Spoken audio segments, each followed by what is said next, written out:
അടുത്തതാണ് which of the species parasitized species are found in how many of the organism. ഇങ്ങനത്തെ questions വരുമ്പോൾ പലപ്പോഴും ആൾക്കാർക്ക് ഇതൊക്കെ എവിടെ നിന്ന് പഠിക്കുന്നത് ഇത് കറക്റ്റ് ആക്കിയോ തെറ്റിച്ചതിനകത്ത് അറ്റംപ്റ്റ് ചെയ്തോ വിട്ടോ കറക്റ്റ് ചെയ്തോ തെറ്റിച്ചിട്ട് അറ്റംപ്റ്റ് ചെയ്യാനുണ്ടായ ഐഡിയ എന്താണ് ഇതിൽ സെന്റിപീഡ്സ് ഫ്ലൈസ് ടെർമൈറ്റ്സ് വാസ്പ് ഒക്കെ കാര്യങ്ങളെല്ലാം ഈ സ്പീഷീസിലാണെന്ന്.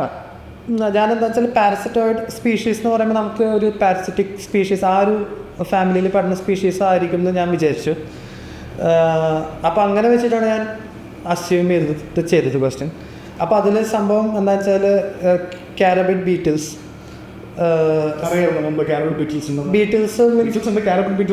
ഇല്ല, ബീറ്റിൽസിലാണ് ഞാൻ ഫോക്കസ് ചെയ്തത്. ഓക്കെ, സെന്റിപീഡ്സ് അല്ലാതെ മീൻസ് അറിയാം, മീൻസ് വേറൊരു ഹോസ്റ്റമൽ അല്ലാതെ ഫീഡ് ചെയ്യാന്ന് എനിക്ക് ഉറപ്പായിരുന്നു. എൻവയോൺമെന്റൽ നോളജ് ആണോ അതോ സിവിൽ സർവീസ് പഠിച്ച് റെക്കോർഡ് ചെയ്ത നോളജ് ആണോ? രണ്ടും.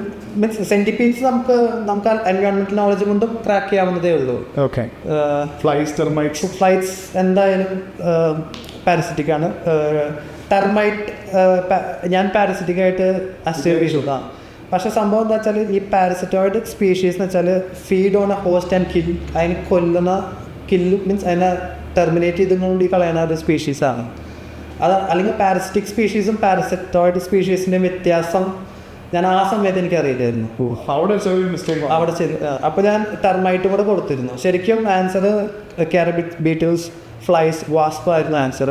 ഓക്കെ, പക്ഷേ ടെർമൈറ്റ് ഞാനത് മീൻസ് പാരസൈറ്റിക് സ്പീഷീസിനായിരിക്കും എന്ന് വിചാരിച്ച് ഞാൻ അതും കൂടെ കൊടുത്തിട്ട് അത് തെറ്റിയിരുന്നു. ഓക്കെ, അപ്പോൾ ഒരു മിനിമം അവയർനെസ് ഇല്ലെങ്കിൽ അറ്റംപ്റ്റ് ചെയ്യാൻ പറ്റില്ല. അത് മീൻസ് ഇങ്ങനത്തെ ക്വസ്റ്റ്യൻസ് അറിയില്ലെങ്കിൽ ചെയ്യാണ്ടിരിക്കാൻ തന്നെയായിരിക്കും നല്ലത്. അത് നല്ലൊരു സജഷനാണ്. കാരണം നമ്മളിപ്പോൾ ഇതിപ്പോൾ ഈ comes from engineering background with interest in biology. അപ്പോൾ people who come from arts backgrounds commerce background ചിലപ്പോൾ ബയോളജി ഇൻട്രസ്റ്റ് ഇല്ലെങ്കിൽ ഇതൊന്നും അറിയില്ലെങ്കിൽ ആനിമലൊന്നും അറിയില്ലെങ്കിൽ അറ്റംപ്റ്റ് ചെയ്യാതിരിക്കാനാവില്ല. നല്ലത്. പിന്നെ അടുത്തത് ഡെഫിനറ്റ്ലി വെരി നമ്മുടെ ബേസിക് നമ്മുടെ വീട്ടിൽ ഉപയോഗിക്കുന്ന ground nut, post gram, soybean, ഇതേതാണ് പി ഫാമിലി. ഒബ്വിയസ്ലി കറക്റ്റ് ആക്കിയിട്ടുണ്ടാവും. അതെ, ഡെഫിനറ്റ്ലി ഇത് കറക്റ്റ് ചെയ്തിട്ടുണ്ട്. അപ്പോൾ ഇങ്ങനത്തെ കുറേ സിമ്പിൾ ക്വസ്റ്റ്യൻസ് ചോദിക്കാറുണ്ട് കേട്ടോ. ഇത് ഡെഫിനറ്റ്ലി എനിക്ക് വന്ന ഒരു എക്സ്പെക്റ്റഡ് ക്വസ്റ്റ്യൻ തന്നെയാണ്. Which of the following millets എന്ന് ചോദിക്കാം. മില്ലറ്റ്സ് ഏതാണ്, അതേപോലെ കാലിഫ് ക്രോപ്പ് ഏതാണ്, റാബി ക്രോപ്പ് ഏതാണെന്നൊക്കെ ചോദിച്ചാൽ നമുക്ക് അത്യാവശ്യം ഇതിനെക്കുറിച്ചൊരു ധാരണ ഉണ്ടാവുന്നത് നല്ലതാണല്ലേ. പിന്നെയും സ്റ്റേറ്റ്മെന്റ് ആയിട്ട് ക്വസ്റ്റ്യൻ വന്നിരിക്കുകയാണ്. അതും വൈൽഡ് ലൈഫ് പ്രൊട്ടക്ഷൻ ആക്ട് ആണ് ചോദിച്ചിരിക്കുന്നത്. Indian flying fox is placed in vermin. Indian flying fox feeds in the blood of other animals. ഈ ക്വസ്റ്റ്യൻ കറക്റ്റ് ആക്കിയിരുന്നു. ഇന്ത്യൻ ഫ്ലൈയിങ് ഫ്ലോക്സിനെ കുറിച്ച് അറിയായിരുന്നു. ബാറ്റ് ആണെന്ന് അറിയായിരുന്നു. മീൻസ് ഒരു ടൈപ്പ് ഫ്രൂട്ട് ഈറ്റിംഗ് ബാറ്റ്സ് ആണെന്ന് എനിക്കറിയായിരുന്നു. ഒരുതരം ബാറ്റാണ്. എനിക്ക് സെക്കൻഡ് സ്റ്റേറ്റ്മെന്റ് ഇതിൽ മീൻസ് പ്രോപ്പറായിട്ട് എനിക്ക് തോന്നിയില്ല, കുറച്ച് അബ്സർഡായിട്ട് തോന്നി. ബ്ലഡിലാണ് ഫീഡ് ചെയ്യുന്നത്. മീൻസ് അങ്ങനെ ഒരു സ്പീഷീസ് ഉണ്ടായിരുന്നെങ്കിൽ ഇന്ത്യയിൽ ഉണ്ടായിരുന്നെങ്കിൽ നമ്മളൊക്കെ കുറച്ചുകൂടിയും അവെയർ ആയതിനെ പറ്റിയിട്ട്. അത് നല്ലൊരു ഗസ്റ്റാണ്. കാരണം അങ്ങനെ സ്പീഷീസ് ഉണ്ടായിരുന്നെങ്കിൽ ഇതിന് മുന്നേ മറ്റ് ആനിമൽസിനെ കൊന്നു വരുന്ന ഒരു ന്യൂസ് നമ്മൾ കേട്ടാണ്. അത് ഈവൺ ഹ്യൂമൻസിനെ അറ്റാക്ക് ചെയ്തിരുന്ന ഏതെങ്കിലും ഒരു സിനാരിയോ വന്നിരുന്നേനെ. ഓക്കെ, സോ പിന്നെ that brings wild life act അറിയണം നിർബന്ധമില്ല. അത് വെച്ചിട്ട് നമ്മൾ ആൻസറിലേക്ക് എത്തി. അത് നല്ലൊരു ഗസ് ആയിരുന്നു. അങ്ങനെ ഒരു സംഭവം ഉണ്ടെങ്കിൽ നമ്മൾ അറിഞ്ഞേനെ. അല്ലെങ്കിൽ ബ്ലഡ് ഈറ്റിംഗ് ഒരു ഫോക്സ് ഉണ്ടായിരുന്നെങ്കിൽ ഒരു ഇത് ഇന്ത്യൻ ഫ്ലൈയിങ് ഫോക്സ് പല ആൾക്കാരും ഇതിന് ഫോക്സ് ബാറ്റാണെന്ന് പറയാം. എത്തിരിക്ക് എത്തി. ഗുഡ്. പിന്നെ മീൻസ് അല്ലെങ്കിൽ ഹ്യൂമൻ അറ്റാക്സ് ഒന്നും ഉണ്ടായിരുന്നു മീൻസ് ഒരു ഡെഫിനറ്റ്ലി. പിന്നെ അടുത്ത ക്വസ്റ്റൻ എന്ന് പറയുന്നത് did you read that frog hopper and pond organism skater are എന്താണ്, ബേർഡ്സ് ആണോ, ഫിഷ് ആണോ, ഇൻസെക്ട്സ് ആണ്? ഇത് കറക്റ്റ് ആക്കിയിരുന്നു. എന്തായിരുന്നു ലോജിക് അതിനകത്ത്? ഒന്നാമത്തത് ഫസ്റ്റ്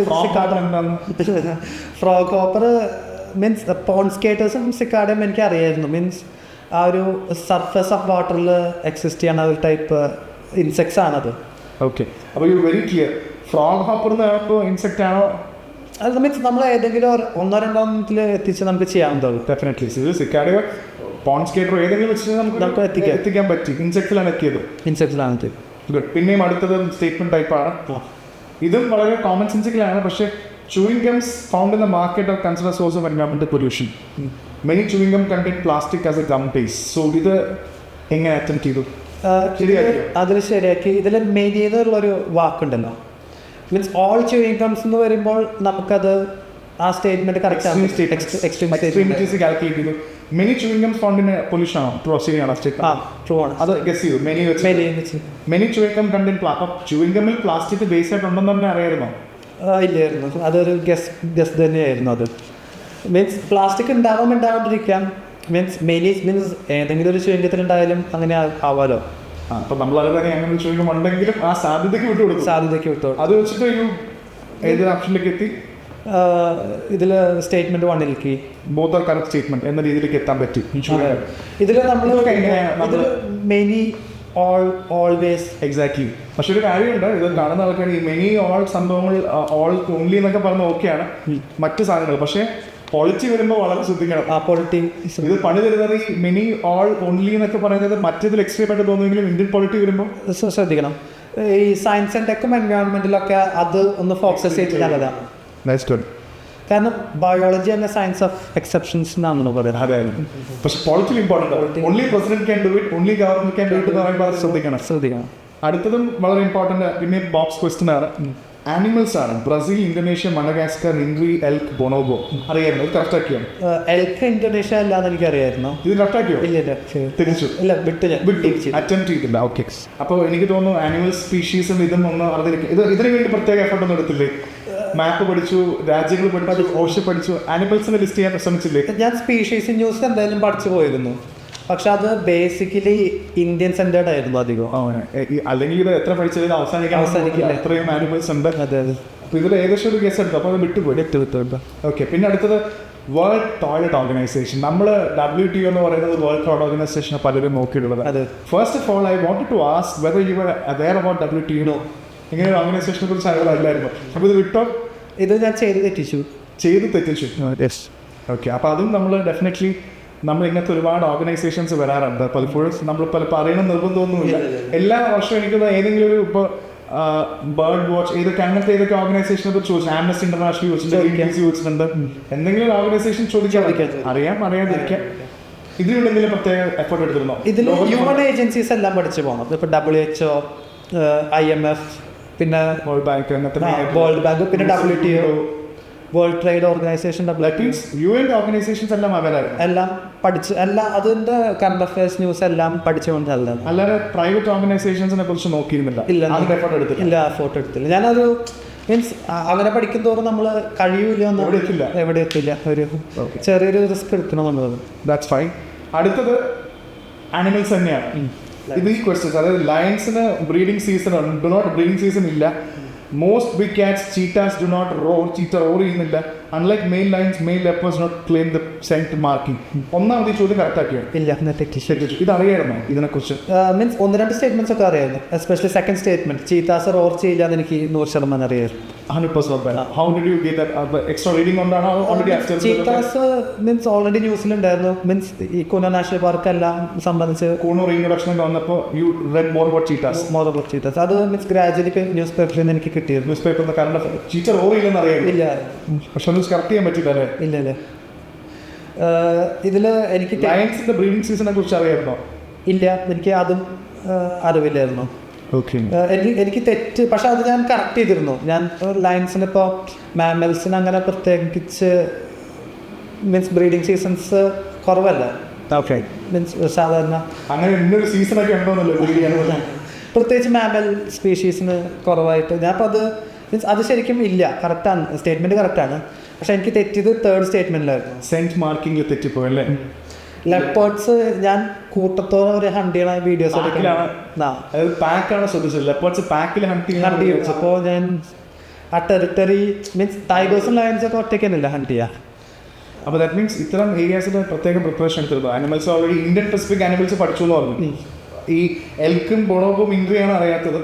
ഇങ്ങനത്തെ ആനിമൽസിന് വേണ്ടി പ്രത്യേക എഫേർട്ട് എടുത്തിരുന്നോ? മീൻസ് ചീത്താസിന് വേണ്ടിയിട്ട് എടുത്തു. കാരണം കഴിഞ്ഞ വർഷം എനിക്ക് 2 വർഷം മുന്നേ എലിഫന്റ്സിന്റെ ജസ്റ്റേഷൻ പീരീഡ് ചോദിച്ചു.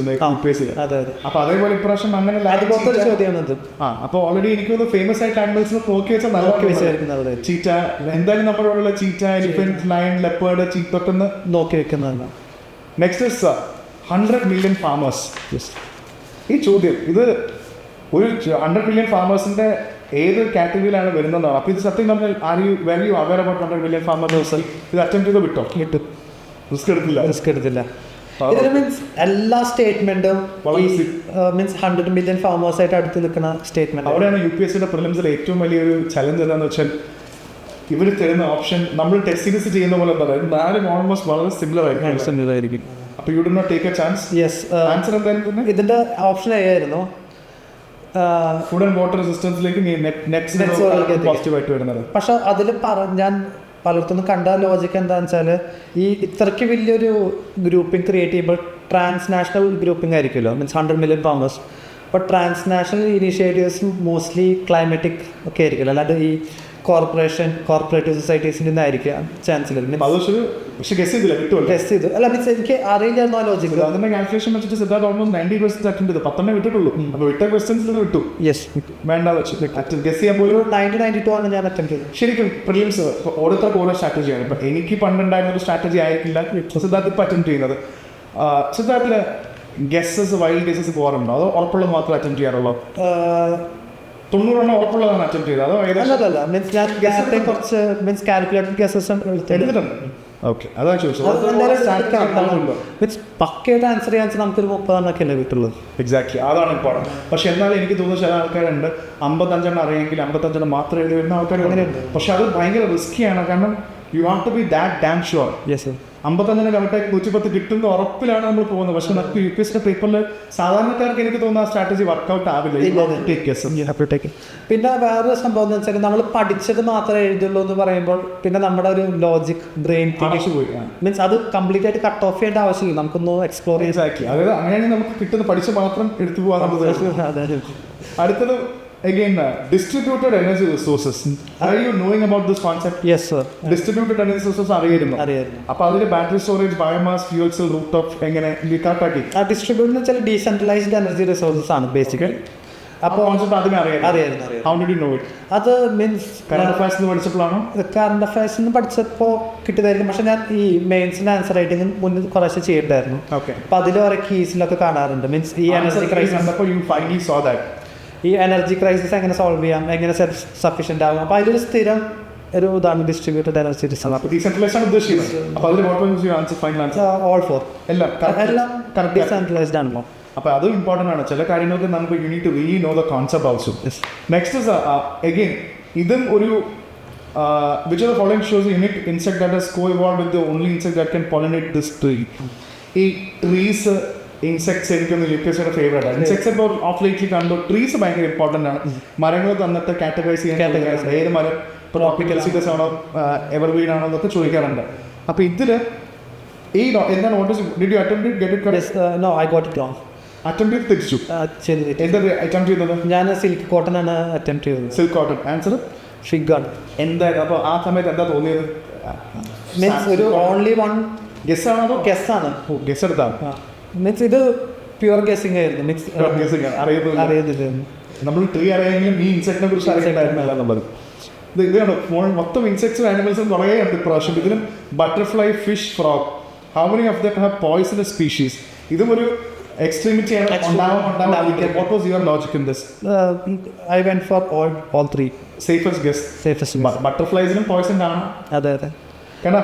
നാളെ ഇപ്പോൾ നമ്മൾ ഈ ക്വസ്റ്റ്യൻ ചെയ്യുമ്പോൾ എന്തായിരിക്കും എന്ന് വെച്ചാൽ നാളെ ഈ ക്വസ്റ്റ്യൻ കോൺട്രവേഴ്ഷ്യൽ ആകുമ്പോൾ മീൻസ് ഇപ്പോൾ നാളെ ഒരു മീൻസ് ആരെങ്കിലും ഒരു ഏതെങ്കിലും ഓർണിത്തോളജിസ്റ്റ് പറയുന്നത് ബട്ടർഫ്ലൈസ് പോയിസണസ് ഇല്ല എന്ന് പറഞ്ഞാൽ അല്ല, പോയിസണസ് ഇല്ല എന്ന് പറയുന്നേക്കാളും ഇത് മീൻസ് ഏതെങ്കിലും ഒരു സ്പീഷീസ് കൊണ്ടുവന്നിട്ട് ഇതിന് പോയിസൺ ഉണ്ടല്ലോ, മീൻസ് ലീതൽ പോയിസൺ ഉണ്ടെങ്കിൽ പിന്നൊരു സബ്സ്റ്റൻസ് പോയിസൺ ആണല്ലോ എന്താ മീൻസ് അങ്ങനെ കോൺട്രവേഴ്സി വരാണെങ്കിൽ ഒന്നെങ്കിൽ ക്വസ്റ്റ്യൻ ക്യാൻസൽ ഔട്ട് ചെയ്യും, അല്ലെങ്കിൽ പിന്നെ ഓൺലി 3 തന്നെ വരേണ്ടി വരും. സാധ്യതയുണ്ട്. മീൻസ് പോയിസൺസ് നമ്മളിപ്പോൾ ലീത്തൽ ഡോസ് തന്നെ ആവുന്നില്ലല്ലോ. It can be poisons. It can. കാരണം ഫിഷിൽ പ്രോബ്ലം എന്ന് പറയുമ്പോൾ തന്നെ ലക്ഷക്കണക്കിന് ആയിരക്കണക്കിന് വേരിയേഷൻ സ്പീഷീസ് ഇപ്പോൾ ഇഷ്ടംപോലെ കോമ്പിനേഷൻസ് അല്ല. ഏതെങ്കിലും ഒന്നുണ്ടായാൽ മതി. ഫിഷ് പോയിസൺസ് ഉണ്ടെന്ന് അറിയാം. ഫ്രോഗ് എന്തായാലും ഉറപ്പാണ്. ബട്ടർഫ്ലൈസ് ആണ് പിന്നെ എന്തെങ്കിലും ഇൻഡിക്കേറ്ററുകൾ വരാനുള്ളൂ. പക്ഷെ എന്നാലും അത് നമുക്ക് പറയാൻ പറ്റില്ല. ആരും എല്ലാം ഒന്നും കണ്ടുപിടിച്ചിട്ടില്ല. അടുത്തത് മരങ്ങളെ കുറിച്ചിട്ടാണ്. ഐ മീൻ ക്രോപ്സോ അല്ലെങ്കിൽ ട്രീസിനെ കുറിച്ചിട്ട്. കാഷ്യൂ, പപ്പായ, റെഡ് സാൻഡേഴ്സ്. ഇത് നേറ്റീവ് ടു ഇന്ത്യ. ഇത് UPSCയുടെ ക്ലാസിക് ക്വസ്റ്റൻ ആണ്. റെഡ് സാൻഡേഴ്സ് മുന്നേ ചോദിച്ചിരുന്നു. റെഡ് സാൻഡേഴ്സ് PYQ ആണ് പിന്നെ വന്നത്. പിന്നെ ഒബിയസ്ലി ഇപ്പൊ പുഷ്പ സിനിമയൊക്കെ വന്നതിന് ശേഷം സിനിമയുടെ ഇമ്പാക്ട് മനസ്സിലാക്കാറുണ്ട്. ഇപ്പോൾ പലപ്പോഴും പൊന്നിയൻ സെൽവൻ സിനിമയൊക്കെ വന്നതിന് ശേഷം ചോളാസിന്റെ എപ്പോഴും കറണ്ട് മെയിൻസ് ആ വർഷത്തെ മെയിൻസിലാണ് കണ്ടുപോകുന്നത്. എക്സാക്ട്ലി. സിനിമയ്ക്ക് ഒരു ഇമ്പാക്ട് ഡെഫിനറ്റ്ലി UPSCയിൽ ഉണ്ടാവാറുണ്ട്. അപ്പോൾ ഇതിൽ റെഡ് സാൻഡേഴ്സ് അറിയാം. Cashew papaya native to India ആണോ? ആക്ച്വലി ഞാനിത് എൻവയോൺമെന്റൽ നോളജ് അല്ല, മോഡേൺ ഹിസ്റ്ററി നോളജ് വെച്ചിട്ടാണ്. ഹിസ്റ്ററി വെച്ചിട്ട് what was it? Did you attend it? Yes, correct ആക്കി. What was the logic? പോർച്ചുഗീസുകാരാണ് ഈ കാഷ്യൂ പപ്പായ ഇൻട്രൊഡ്യൂസ് ചെയ്തതെന്ന് മോഡേൺ ഹിസ്റ്ററിയിൽ. അതെ. അപ്പോൾ ഇത് മീൻസ് ലോജിക് ഉപയോഗിച്ച് ചെയ്യാൻ കുറച്ച് ബുദ്ധിമുട്ടായിരിക്കും. ഇത് ഫാക്ട്സ് നമ്മൾ അറിഞ്ഞിരിക്കണം. എന്തായാലും കാഷ്യൂ, പൊട്ടാറ്റോ, ടൊമാറ്റോ, ടാപ്പിയോക്ക, കപ്പ ഇതൊക്കെ പറയുന്ന എല്ലാം പോർച്ചുഗീസാണ് കൊണ്ടുവന്നു. അപ്പോൾ നേറ്റീവ് ടു ഇന്ത്യ എന്നാണ് ചോദിച്ചത്. Originally native to means actually native to India. കാരണം ആക്ച്വലി നേറ്റീവ് ടു ഇന്ത്യ എന്ന് പറയുമ്പോൾ ഇന്ത്യയിൽ പണ്ട് തൊട്ടേ ഉണ്ടായിരുന്നതാണോ അതോ പോർച്ചുഗീസുകാർ കൊണ്ടുവന്നതിന് ശേഷം അതെങ്ങനെ എടുത്തു? അത് കൺഫ്യൂഷൻ. ആക്ച്വലി മീൻസ് ഞാനത് കുറച്ചുകൂടി ആ നേറ്റീവ് എന്നുള്ള വാക്കിനെ സ്ട്രെസ് ചെയ്തതായിട്ടാണ് ഞാൻ കൺസിഡർ ചെയ്തത്. Okay. Actually means original native ആണെന്ന് ചോദിച്ചാൽ തെറ്റാണ്. അതെ. ഇന്ത്യയുടെ സിസ്റ്റത്തിനകത്ത് ഓൾറെഡി ക്യാഷ് ഉണ്ടായിരുന്നില്ല, കൺഫ്യൂഷൻ ഉണ്ടായിരുന്നില്ല, ഹിസ്റ്ററിയിൽ പറയുന്നില്ല. ഒറിജിനലി അല്ല ഇത് ആക്ച്വലി. പിന്നെ എനിക്ക് തോന്നുന്നു 1500 വർഷമായിട്ടുണ്ട്. അപ്പോൾ അത് നമുക്ക് ഗസ് അല്ല, ഫാക്ട്സ്. അടുത്തത് പ്രധാനപ്പെട്ടത് RTG. ഇതും സാധാരണ ഒരു ആസ്പിറന്റ്. ഞാൻ പറഞ്ഞില്ലേ, ഞാൻ ഇപ്പോഴത്തെ സൈഡിലായിട്ട് പ്ലേ ചെയ്ത് ഡെവിൽസ് അഡ്വക്കേറ്റ്. ഞാൻ ഒരു സാധാരണ ആസ്പിറന്റിന്റെ പെർസ്പെക്റ്റീവ് നോക്കുമ്പോൾ ഈ radio isotope thermo electric generator കേട്ടിട്ടുണ്ടായിരുന്നു? ഇല്ല, കേട്ടിട്ടില്ല. എന്നിട്ട് അറ്റംപ്റ്റ് ചെയ്തോ? ഞാൻ അറ്റംപ്റ്റ് ചെയ്ത് തെറ്റിച്ചു. പക്ഷെ ഇത് ശരിക്കും കിട്ടുമായിരുന്നോ? അറിയാമെങ്കിൽ മാത്രമേ കിട്ടുള്ളൂ. അറിയാമെങ്കിൽ എന്തായാലും കിട്ടിയാനെ. പക്ഷെ മീൻസ് അറിയാണ്ട് ചെയ്താൽ ഒരു പക്ഷെ തെറ്റാൻ നല്ല ചാൻസ് ഉള്ള ഒരു ചോദ്യം തന്നെയാണിത്. അപ്പോ എന്ത് കോൺഫിഡൻസ് അറ്റംപ്റ്റ് ചെയ്തത്? ഫിഷൻ റിയാക്ടേഴ്സിൽ ഉണ്ടെന്ന് പറയുന്നുണ്ട്, ഓൺബോർഡ് സിസ്റ്റം സ്പേസ് ക്രാഫ്റ്റിൽ ഉണ്ടെന്ന് പറയുന്നുണ്ട്, പ്ലൂട്ടോണിയം 230 യൂസ് ചെയ്യുന്ന പറയുന്നത്. പക്ഷെ ഇതൊക്കെ ഭയങ്കര അത്രയും കോർ ഫാക്ടർ ചോദിച്ചാൽ അറിയാമെങ്കിൽ മാത്രമേ സോൾവ് ചെയ്യാനുള്ളൊരു. ഒന്നാമത്തത് സയൻസിന്റെ ക്വസ്റ്റ്യൻസിൽ നമുക്ക് ആ ഒരു മീൻസ് UPSC പ്രത്യേകിച്ച് ആ ഒരു പോസിബിലിറ്റി കൺസിഡർ ചെയ്യാൻ കുറച്ചുകൂടി ഫ്രീഡം തരുന്ന ക്വസ്റ്റ്യൻസ് ആണ് സയൻസും എൻവയോൺമെന്റ്, നമ്മൾ നേരത്തെ പറഞ്ഞ പോലെ. അപ്പോൾ എനിക്ക് ഇതിലൊരു കാര്യം പറയാനുള്ളത്, പ്ലൂട്ടോണിയം 238 അത് വെപ്പൺ ഡെവലപ്മെന്റിന് ഉപയോഗിക്കാൻ പറ്റും എന്ന് എനിക്കറിയായിരുന്നു. ഓക്കെ. അപ്പൊ അത് ഞാൻ കറക്റ്റായിട്ട് അസ്യൂം ചെയ്തു. അത് കറക്റ്റായിട്ട് വരും ചെയ്തു. അത് കറക്റ്റ് ആയിരുന്നു. ബാക്കി രണ്ടെണ്ണത്തിൽ എവിടെ തെറ്റിയത്? First statement, RTGs are miniature fission reactors. അത് റിയാക്ടേഴ്സ് അല്ലായിരുന്നു, അത് ബാറ്ററീസ് ആയിരുന്നു. അപ്പൊ ഞാൻ എനിക്ക് തോന്നുന്നു ഈ ക്വസ്റ്റ്യന്റെ ക്യാച്ച് അതാണ്. അത് ബാറ്ററി ആണെന്ന് അറിഞ്ഞെങ്കിൽ എനിക്ക് തോന്നുന്നു 1 എല്ലാം പോയത് 1 and 2, 1 and 3, 1 to 3 ഒക്കെ കട്ടായി പോയത്. എനിക്കൊന്ന് ആ ചില ചോദ്യങ്ങൾ UPSC ക്യാച്ച് വെക്കുക, കിട്ടാനുള്ളതാണ്. ചിലപ്പോൾ നമ്മൾ അവിടെ ഒരു ചെറിയൊരു പൾസ് നമുക്ക് പോയിട്ടുണ്ടാവും. റേഡിയോ ഐസോടോപ്പ് എന്നൊക്കെ കേട്ടപ്പോൾ റിയാക്ടർ ആവാം എന്നുള്ളൊരു ചാൻസ് അവിടെ എടുത്തു. പിന്നെയും അടുത്ത സിമ്പിൾ സ്റ്റേറ്റ്മെന്റ് ക്വസ്റ്റൻ ആണ്. സ്റ്റാർസും ഇതും വേണമെങ്കിൽ ജിയോഗ്രഫി ആസ്ട്രോണമി ആയിട്ട് വേണമെങ്കിൽ നമുക്ക് കണക്കാക്കാം, സയൻസും ഒക്കെ കണക്കാക്കാം. Giant stars live much longer than dwarf stars. അപ്പോൾ ജൈന്റ് സ്റ്റാറും ഡ്വാർഫ് സ്റ്റാറും തമ്മിൽ അറിയായിരുന്നോ? ജിയോഗ്രഫി മനസ്സിലാക്കിയതാണോ അതോ space astronomy interest? Science subject ആയിട്ട് പഠിച്ചിട്ട് സയൻസ് ഓൾറെഡി പ്രിപ്പറേഷൻ കിട്ടിയതാണ്. UPSC പ്രിപ്പറേഷൻ കിട്ടി. എന്താണ് പഠിച്ചത് കിട്ടാൻ വേണ്ടി? ഇതിൽ ബേസിക് ജിയോഗ്രഫി വായിച്ചത് കിട്ടാനൊന്നും പോകുന്നില്ല. നമുക്ക് ജൈന്റ് സ്റ്റാർ ഡ്വാർഫ് ഉണ്ടെന്ന് അറിയാം. പിന്നെ എങ്ങനെ കിട്ടിയത്? മീൻസ് സ്റ്റാർസിൽ മോസ്റ്റ് പ്രോബബ്ലി ഹൈഡ്രജൻ അല്ലെങ്കിൽ ഹീലിയം ആയിരിക്കും കമ്പോണന്റ്. അപ്പോൾ ജയന്റ് സ്റ്റാർസ് ആവും തോറും ആ കമ്പോണന്റ് കൂടാനാണ് ചാൻസ്. വേറൊരു കമ്പോണന്റ് കയറി വരുന്നേക്കാളും ഉപരി ഈ ഹൈഡ്രജൻ ഹീലിയം കൂടാനാണ് ചാൻസ്. അങ്ങനെയാണ് ജയന്റും ഡ്വാർഫ് സ്റ്റാറും നമുക്ക് ക്ലാസിഫൈ ചെയ്യാൻ പറ്റുന്നത്. അപ്പൊ അതായത് ജയന്റ് സ്റ്റാർസിൽ കുറച്ചുകൂടി അധികം ഹൈഡ്രജൻ ഹീലിയമും ഡ്വാർഫ് സ്റ്റാർസിൽ അതിനോടൊപ്പം കുറവ് ഹൈഡ്രജൻ ഹീലിയം. അപ്പോ ഈ ഹൈഡ്രജൻ ഹീലിയം മീൻസ് ഈ തെർമൽ ഗ്യാസസ് ആണല്ലോ, മീൻസ് ഫ്ലെയിമബിൾ ആണ്. ആ സ്റ്റാർസ് കത്താൻ ഹെൽപ്പ് ചെയ്യുന്ന ഒരു കമ്പോണൻസ് ആണല്ലോ. അപ്പൊ അങ്ങനെ ഞാൻ 2 സ്റ്റേറ്റ്മെന്റും കറക്റ്റ് ആക്കി എടുത്തു. സോ ഒരു കാര്യമുണ്ട്, ഇപ്പൊ ഇതിൽ സോൾവ് ചെയ്യുമ്പോൾ ഞാൻ മനസ്സിലാക്കുന്നത് സിദ്ധാർത്ഥന്റെ സ്ട്രാറ്റജി അനലൈസ് ചെയ്യാം. അപ്പൊ അല്ലെങ്കിലും UPSC നമ്മൾ പ്രിലിംസ് അറ്റംപ്റ്റ് ചെയ്ത് ക്രാക്ക് ചെയ്യണമെങ്കിൽ യു വിൽ ഹാവ് ടു നമ്മുടെ കൺവെൻഷണൽ നോളജിനെ നമ്മൾ നല്ലോണം ലോജിക്കൽ മൈൻഡിൽ അപ്ലൈ ചെയ്താൽ മാത്രമേ. ഞാൻ ചെയ്യുമ്പോൾ ആദ്യം ഞാൻ നോളജ് അപ്ലൈ ചെയ്യാൻ നോക്കും, പക്ഷെ അതുകൊണ്ട് വർക്ക്ഔട്ട് ആവില്ലെങ്കിൽ പിന്നെ കുറച്ചുകൂടി ഫ്രീ ആയിട്ട് ചിന്തിക്കും. Free thinking. സ്ട്രെസ്ഡ് ആവാറുണ്ടോ? സ്ട്രെസ്ഡ് ആവാറില്ല, കാരണം ഞാൻ എക്സാമിന് മുന്നേ ഒരുപാട് സ്ട്രെസ്ഡ് ആവും. പക്ഷെ ക്വസ്റ്റ്യൻ പേപ്പർ കിട്ടിക്കഴിഞ്ഞാൽ ഞാൻ ആ ഒരു ഫോക്കസ് എനിക്ക് വരാറുണ്ട്. അതും വളരെ ഇമ്പോർട്ടന്റ്. പല ആൾക്കാർക്കും അറിയാം, പക്ഷെ ആ ഫോക്കസ് കൊണ്ടാണ് 2 മണിക്കൂർ പോകുന്നത്. ഈ ക്വസ്റ്റ്യൻ പേപ്പർ വീട്ടിൽ പോയി ചിലപ്പോൾ കറക്റ്റ് ആവും. അങ്ങനെ ചില ക്വസ്റ്റ്യൻസ് എനിക്ക് വന്നിട്ടുണ്ട്. പക്ഷെ എന്നാലും വലിയ വ്യത്യാസം ഒന്നും ഉണ്ടായിരുന്നില്ല. Okay, next is synthesise human ബോഡിയിൽ വന്ന് dilate blood vessels and increase blood flow. Nitric oxide ഇത് സിമ്പിൾ ക്വസ്റ്റ്യൻ. ഇത് എങ്ങനെ കിട്ടിയോ? ഇത് എൻ്റെ ഫാമിലി മീൻസ് പേഴ്സണൽ നോളജ് ആയിരുന്നു. എൻ്റെ ഒരു ഫാമിലിയിൽ ബ്ലഡ് പ്രഷർ ഹോസ്പിറ്റലൈസ് ചെയ്തപ്പോൾ നൈട്രിക് ഓക്സൈഡ് കുത്താൻ. അപ്പോൾ നമ്മള് മറ്റേ സിനിമ കണ്ടിട്ടും മറ്റേ സ്ലംഡോഗ് മില്ലർ ആണെങ്കിൽ പോലും നമ്മുടെ ലൈഫിലത്തെ കുറെ ആസ്പെക്ടുകൾ പലപ്പോഴും നമ്മൾ സഹായിക്കാം. അപ്പൊ ഇതില് ഏതാണ് സഹായിച്ചത്? ആ പേഴ്സണലാണ്. പക്ഷെ അല്ലാണ്ട് എനിക്ക് കിട്ടിയിരുന്നില്ല. നോളജ് വൈസ് എനിക്ക് പഠിച്ചാൽ ചിലപ്പോൾ കിട്ടണമെന്നില്ല. മേ ബി ചിലപ്പോൾ മെഡിക്കൽ ബാക്ക്ഗ്രൗണ്ട് ഉള്ള സ്റ്റുഡന്റ് ചിലപ്പോൾ പെട്ടെന്ന് കിട്ടാം. അതെ മെഡിക്കൽ കിട്ടാം, ബയോളജി അറിയുന്ന അല്ലെങ്കിൽ മെഡിക്കൽ ബയോളജി അറിയുന്ന ആൾക്ക് പെട്ടെന്ന് കിട്ടാം. അല്ലാതെ നോർമൽ കോഴ്സിൽ പഠിക്കാതെ കിട്ടാൻ സാധ്യതയില്ല. ബുദ്ധിമുട്ടാണ്. ഒരു ഹിസ്റ്ററി അല്ലെങ്കിൽ ആർട്സ് സ്റ്റുഡന്റോ അല്ലെങ്കിൽ കോമേഴ്സ് സ്റ്റുഡന്റിനോ ചിലപ്പോൾ കിട്ടണം നിർബന്ധമൊന്നുമില്ല. അല്ലെങ്കിൽ you have to have an experience. നമുക്ക് ഇങ്ങനത്തെ ഒരു. പിന്നെ അടുത്തത് റഡാർ. അതൊരു നമ്മൾ എത്ര റഡാറിനെ കുറിച്ച് പഠിച്ചാലും അതിന്റെ ആപ്ലിക്കേഷൻ നല്ല ബോധത്തോടെയാണ് ചോദിച്ചിരിക്കുന്നത്. പാസഞ്ചേഴ്സിന്റെ നർക്കോട്ടിക്സ് കണ്ടുപിടിക്കാൻ പറ്റൂ, പ്രസിപ്പിറ്റേഷൻ മോണിറ്റർ ചെയ്യാൻ പറ്റൂ, അല്ലെങ്കിൽ മൈഗ്രേഷൻ ഓഫ് ആനിമൽസ്. ഇപ്പൊ റഡാർ ശരിക്കും പറഞ്ഞാൽ എന്തിനാണ് ഉപയോഗിക്കുന്നത്? റഡാർ മീൻസ് നമ്മളെ കിട്ടിയിരുന്നത്. What was your answer? Means first of all radar എന്താണെന്ന് നമ്മളത് മീൻസ് മനസ്സിലാക്കുന്നത്. റഡാർ എന്ന് വെച്ചാൽ മീൻസ് ഈ വേവ്സ്, റേഡിയോ വേവ്സ് എമിറ്റ് ചെയ്തിട്ട് അത് റിഫ്ലക്ട് ചെയ്ത ഡിറ്റക്ട് ചെയ്യുന്ന ഏതൊരു സംഭവം നമുക്ക് അതിന്റെ ബേസിക് പ്രിൻസിപ്പിൾ റഡാർ പ്രിൻസിപ്പിൾ തന്നെയാണ്. അപ്പോൾ അങ്ങനെ നോക്കുകയാണെങ്കിൽ നമുക്ക് എല്ലാ ആപ്ലിക്കേഷനും നമുക്ക് ഇതിൽ കൊടുക്കാം, കാണാൻ പറ്റും, ട്രാക്ക് ചെയ്യാൻ പറ്റുന്നതാണ്. സോ ഈ റഡാറിന്റെ കോൺസെപ്റ്റ് സെപ്പറേറ്റ് സയൻസ് ആൻഡ് ടെക്നോളജിയിൽ റഡാറിന്റെ രീതിയിൽ തന്നെ പഠിച്ചായിരിക്കും. മീൻസ് അതും പിന്നെ ലോജിക്കൽ റഡാറിനെ കുറിച്ച് കേട്ട് മനസ്സിലാക്കിയിട്ടുണ്ട്, താല്പര്യത്തോടെ നോക്കിയിട്ടുണ്ടാവും. ഇതിൽ ഇത്ര ക്വസ്റ്റ്യൻ കണ്ടിട്ട് ഇത്ര സിനിമയിൽ നിന്ന് എന്തെങ്കിലും കിട്ടിയോ? ഒന്ന് റെഡ് സാൻഡേഴ്സ് വെച്ചിട്ട് സിനിമയുടെ ഒരു സാധനം ഐഡിയ ഉണ്ടായിരുന്നു. പിന്നെ ഒരുപാട് റഡാറിന്റെ ക്വസ്റ്റ്യൻസ് ആണെങ്കിൽ അമേരിക്കൻ സീരീസ് ഒക്കെ കാണുന്നുണ്ട്. മൊത്തം ആർമി വാറൊക്കെയാണ് സിദ്ധാർത്ഥ് കൂടുതൽ കാണുന്നത്. അപ്പൊ അതിൽ റഡാറിന്റെ ആപ്ലിക്കേഷൻസ് ഉണ്ട്. ഒരു കോമൺ സെൻസ് റഡാർ എന്താണെന്നുള്ളത് അറിയായിരിക്കുമല്ലോ.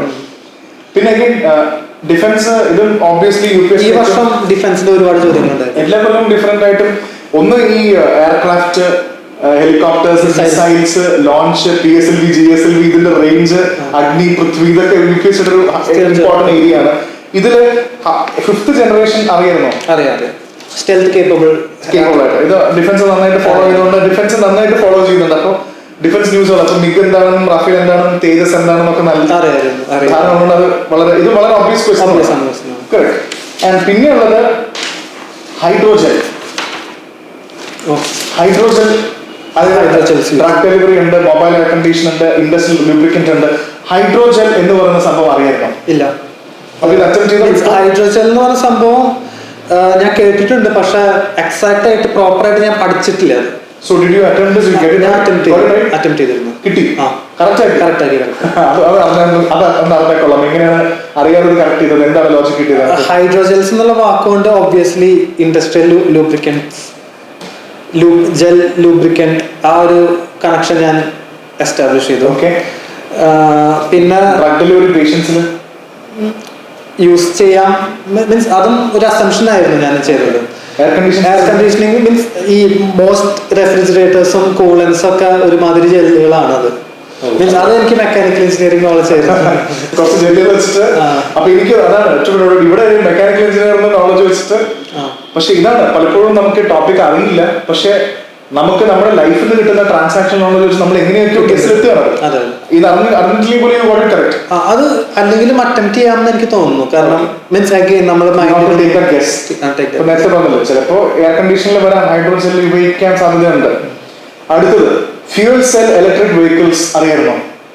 അറിയാം. ഒരു ഹോട്ട് ടോപ്പിക് ആയിരുന്നു. So fuel cell electric vehicles which of the following is the exhaust pipe emission from powered by hydrogen? എന്തായിരുന്നു ഫൈനൽ ആൻസർ എത്തിയത്? വാട്ടർ വേപ്പർ ആയിരുന്നു. ഓൾമോസ്റ്റ് അറിയായിരുന്നു. വാട്ടർ വേപ്പർ ആണ്. കാരണം ഒന്നാമത്തത് ഹൈഡ്രജൻ സെല്ലാണല്ലോ, അപ്പോൾ ബൈ പ്രൊഡക്റ്റിൽ എന്തായാലും ഹൈഡ്രജൻ വേണം. പിന്നെ മീൻസ് ഡയറക്റ്റ് വെള്ളമായിട്ട് വരുന്നേക്കാൾ ഉപരി ആ ഒരു ഹീറ്റ് ജനറേറ്റിംഗ് സോഴ്സ് ആയിട്ട് അതൊരു മീൻസ് സ്റ്റീമായിട്ട് അല്ലെങ്കിൽ ഒരു വാട്ടർ വേപ്പർ ആയിട്ട് തന്നെ അത് പുറത്ത് വരുള്ളൂ എന്നുള്ള രീതിയിൽ. അപ്പം അറിയില്ലെങ്കിൽ ഡെഫിനറ്റ്ലി ക്വസ്റ്റൻ അറിയുണ്ടാവില്ല. പിന്നെ അടുത്ത പ്രധാനപ്പെട്ട ഒരു ചോദ്യം ഇതിനകത്ത് വരുന്നത് pump storage hydro power. Were you aware about that? No sir. Pump storage hydro power എന്ത് കോണ്ടെക്സ്റ്റ് ആണ്? Irrigation of terrace crop, cereal crops, long duration energy storage, rain water harvesting. ഇത് കറക്റ്റ് ആക്കി അറ്റംപ്റ്റ് ചെയ്ത? ഞാൻ attempt ചെയ്തിരുന്നു, പക്ഷെ attempt ചെയ്ത് തെറ്റിച്ചു. ഏത് അറ്റംപ്റ്റ് ചെയ്ത്? ഞാൻ ഓപ്ഷൻ ബി ആണ് കൊടുത്തത്, ലിഫ്റ്റ് ഇറിഗേഷൻ സീരിയൽ ക്രോപ്സ്. അത് പമ്പ് സ്റ്റോറേജ് എന്ന് പറയുമ്പോൾ അഗ്രികൾച്ചർ ആയിട്ട് ഒരു ലിങ്ക് കൊടുത്തു ഞാൻ. അതെല്ലാം അഗ്രികൾച്ചർ ചെയ്തു. റെയിൻ വാട്ടർ മറ്റേ എനിക്കൊന്ന് എയും ബിയും അഗ്രികൾച്ചറായിട്ട് ബന്ധപ്പെട്ട് തന്നെയാണ്. പക്ഷെ ഞാൻ ലിഫ്റ്റ് ഇറിഗേഷൻ എന്ന് പറഞ്ഞപ്പോൾ മീൻസ് ഹയർ റീജിയൻസിലേക്ക് എത്തിക്കാൻ വേണ്ടിയിട്ടുള്ള means higher altitude. Pump storage വെച്ച് നമ്മൾ മുകളിലേക്ക് എത്തിക്കാൻ എന്ന് പറയുന്നത് ലോജിക്കലി നമ്മൾ അവിടേക്ക് എത്തിക്കാൻ പറ്റി. 39. പക്ഷെ അതല്ലായിരുന്നു ആൻസർ. അതല്ലായിരുന്നു answer long duration energy storage ആയിരുന്നു. നമ്മൾ അഗ്രികൾച്ചറിന് ടോട്ടലി ഒരു ബന്ധമില്ലാത്ത മെംബ്രെയിൻ ബയോറിയാക്ടേഴ്സ് അവരായിരുന്നോ? അവരായിരുന്നു. എങ്ങനെയായിരുന്നു പറഞ്ഞത്? അത് സീവേജ് ട്രീറ്റ്മെന്റ് പ്ലാന്റുകളുടെ ഫംഗ്ഷനിങ്ങിൽ നോർമൽ പ്രിപ്പറേഷനിൽ കിട്ടിയതാണ്. കറണ്ട് അഫയേഴ്സ് നോർമൽ പ്രിപ്പറേഷനിലും കിട്ടാം, കറണ്ട് അഫയേഴ്സിലും കിട്ടാം. രണ്ടിലും അവൈലബിൾ ആണ്. കാരണം ബേസിക് പ്രോസസ് എന്താണെന്ന് വെച്ചാൽ ഓസ്മോസിസ് ആണ് എല്ലാത്തിലും. അതിനൊരു മെമ്പറിൻ എന്തായാലും ആവശ്യമുണ്ട്. അത് വെച്ചിട്ട് നമുക്ക് പക്ഷെ അപ്പോഴും ഏതിൽ ഉപയോഗിക്കാം? വേസ്റ്റ് വാട്ടർ ട്രീറ്റ്മെന്റ് ആണ്. എന്താണ് ആൻസർ? Waste water. അപ്പൊ അത് ഓൾറെഡി ഒരു ഓസ്മോസിസ് അല്ലെങ്കിൽ അതിന് ബന്ധപ്പെട്ട സംഭവമാണ് അറിയുന്നുണ്ട് ചെയ്തതാണ്. പക്ഷെ അപ്പോഴും 4 ഓപ്ഷൻ ഓൾമോസ്റ്റ് ക്ലോസ് ആണ്. കാണാൻ ഒരേപോലെ ഇരിക്കുന്നുണ്ട്. അറിയില്ലെങ്കിൽ മീൻസ് ഇപ്പോ മീൻസ് തീരെ അറിയില്ലെങ്കിൽ കണക്ഷൻ ഇല്ലെങ്കിൽ ഇടാൻ നല്ലത്. ഈ ക്വസ്റ്റ്യൻ ലീവ് ചെയ്യാൻ തന്നെയാണ് നല്ലത്. പക്ഷെ ഈ ഞാൻ ഉറപ്പായിരുന്നു എനിക്ക് സീവേജിൽ എന്തായാലും സീവേജ് ട്രീറ്റ്മെന്റിൽ എന്തായാലും ഓസ്മോസിസ് ആണ്, അതിനൊരു മെമ്പറിൻ ആണെന്ന് എനിക്ക് ഒരു ധാരണ ഉണ്ടായിരുന്നു. സോ പിന്നെ ബേസിക് ഇനി എക്കോണമിയുടെ ബേസിക് ക്വസ്റ്റ്യൻസിൽ collateral borrowing and lending obligation or instruments of അത് എനിക്കൊരു അത് മണി മാർക്കറ്റ് ആണ് ആൻസർ വരുന്നത്. അത് ഒബ്വിയസ്ലി നമ്മൾ ലോൺ കൊടുക്കുക മീൻസ് ഷോർട്ട് ടേം ലോൺസിനാണ് money market. Already basic economy നമ്മൾ പഠിച്ച സമയത്ത് ബേസിക് എക്കണോമിയിലും ഈ ജോഗ്രഫി പോലെ തന്നെയാണ്. കോൺസെപ്റ്റുകൾ അറിഞ്ഞാൽ തന്നെ നമുക്കൊരു 80-70%. ഒരു കാര്യം I want to ask one more question. ഇത്രയും നമ്മൾ 40 ക്വസ്റ്റ്യൻ ഡിസ്കസ് ചെയ്ത് കഴിഞ്ഞിട്ടും സിദ്ധാർത്ഥ ഓൾറെഡി പറഞ്ഞു ജോഗ്രഫി NCERT മാത്രമേ വായിച്ചിട്ടുള്ളൂ. അത് മതിയായിരുന്നു. 6 to 12 എല്ലാ ചെറുത് ലെവൽ എല്ലാ NCERT മൊത്തം നന്നായി പഠിച്ചു. എൻവയോൺമെന്റ് എന്താ ചെയ്തത്? സെപ്പറേറ്റ് ആയിട്ട് പഠിച്ചതൊക്കെ എൻവയോൺമെന്റ് കറണ്ട് അഫയേഴ്സ് പേപ്പർ വായിച്ചത് മറ്റേ കറണ്ട് അഫയേഴ്സ് അല്ലാതെ എന്താ ചെയ്തത്? കറണ്ട് അഫയേഴ്സ് അല്ലാണ്ട് ഏതെങ്കിലും ഒരു സ്റ്റാൻഡേർഡ് സോഴ്സിന്റെ ഒരു ബുക്ക് വായിച്ചു. ഒരു വാക്ക് വായിക്കാനുള്ളതാണ്. എക്കണോമി എന്താ ചെയ്തത്? ഈ ചോദ്യം ചോദിച്ചപ്പോൾ ഞാൻ ചോദിച്ചു എക്കണോമി എന്താ ചെയ്തത്? എക്കണോമി ഫസ്റ്റ് ഓഫ് ഓൾ നമ്മള് കോൺസെപ്റ്റ്സ് 11th 12th NCERT വായിച്ചാൽ തീരെ മനസ്സിലാവില്ലെന്ന് പിള്ളേർ പറയാറുണ്ട് സ്റ്റുഡൻസ്. അത് കണ്ടതിന് വായിക്കാൻ തോന്നാറില്ല. അപ്പോൾ ഇന്ത്യൻ എക്കോണമിക്ക് വിട്ടോ. ഇന്ത്യൻ എക്കോണമി മാക്രോ എന്താ വായിച്ചത്? മാക്രോ ഏതാ വായിച്ചത്? മാക്രോ ഞാൻ ഒരു പുറത്തുനിന്നുള്ള മെറ്റീരിയൽ എടുത്തത്. ഞാൻ മൃണാൾ സാറിന്റെ നോട്ട്സ് ആണ് നോക്കിയിരുന്നത്. അത് മാത്രമാണ് മാക്രോ ഞാൻ വായിച്ചിട്ടുള്ളത്. പിന്നെ കറണ്ട് അഫയേഴ്സ് ഒബ്വിയസ്ലി ലിങ്ക് ചെയ്ത് പഠിക്കും. കോൺസെപ്റ്റ്സ് എന്ന രീതിയിൽ കോൺസെപ്റ്റ്സ് നമ്മൾ ആൾക്കാർ പറയുന്നത് ശങ്കർ ഗണേഷിന്റെ ബുക്ക് വായിക്കാറുണ്ട്, രമേഷ് സിംഗ് വായിക്കാനൊക്കെ വായിച്ചിരുന്നോ? ഇല്ലില്ല, ഏതെങ്കിലും ഒരു സോഴ്സ് വായിച്ചാൽ മതി. ഇപ്പൊ നമ്മൾ ഏത് സോഴ്സ് സെലക്ട് ചെയ്താലും അതൊന്നും വായിച്ചാൽ മതി. ആ കോൺസെപ്റ്റ് നമുക്ക് ക്ലിയർ ചെയ്യാൻ മതി. കോൺസെപ്റ്റ് അപ്ലൈ ചെയ്യുന്നതാണ് മിക്കതും എക്കണോമി. ഇന്ത്യൻ എക്കോണമി എന്താ ചെയ്തത്? ഇന്ത്യൻ എക്കണോമി സാറിന്റെ നോട്ട്സ് എക്കോണമി മൊത്തത്തിൽ നോക്കി എന്നുള്ളത്. പിന്നെ NCERTസില് ഒബ്വിയസ്ലി നമുക്ക് കിട്ടും, പക്ഷെ കുറെ ഔട്ട്ഡേറ്റഡ് ആയി നമുക്ക് ക്വസ്റ്റ്യൻസ് കാരണം പഴയ ചരിത്രമൊക്കെ ഉള്ളൂ. ഗ്രീൻ റെവല്യൂഷൻ അങ്ങനത്തെ പഴയ ഫാക്ട്സ് അല്ലേ. പുതിയ ലേറ്റസ്റ്റ് ആയിട്ടുള്ള മാക്രോ ആപ്ലിക്കേഷൻ ഒക്കെ ഞാൻ അത് മീൻസ് എല്ലാം ഈ സാറിന്റെ നോട്ട്സ് ആണ്. ഓക്കെ.